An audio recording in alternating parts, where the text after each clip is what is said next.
Yamaha RXZ 4 speed. ಈ ಗಾಡಿ RXZ 5 speed convert.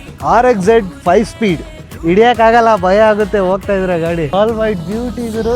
ಇದ್ರ speciality open cat. Red beast ಗುರು. ಇನ್ಬಿಲ್ಟ್.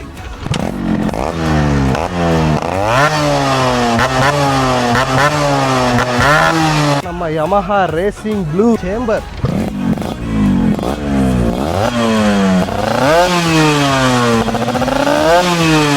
ಈ 3 ಝಡ್ಗಳಲ್ಲಿ ನಿಮ್ಗೆ ಯಾವ ಗಾಡಿ ಇಷ್ಟ ಆಯಿತು, ಯಾವ ಗಾಡಿ ಸೌಂಡ್ ಇಷ್ಟ ಆಯಿತು ಕಮೆಂಟ್ ಮಾಡಿ. ಈ ಬ್ಯೂಟಿ ಬೆಂಕಿ ಬಿರುಗಾಳಿಗಳ ಟಾಪ್ ಸ್ಪೀಡ್ ನೋಡಬೇಕು ಅಂದರೆ ASM ವ್ಲಾಗ್ಸ್ನ ಫಾಲೋ ಮಾಡ್ಕೊಳ್ಳಿ. ನೆಕ್ಸ್ಟ್ ರೀಲಲ್ಲಿ ಎಲ್ಲನೂ ಆರಿಸ್ಬಿಡುವ.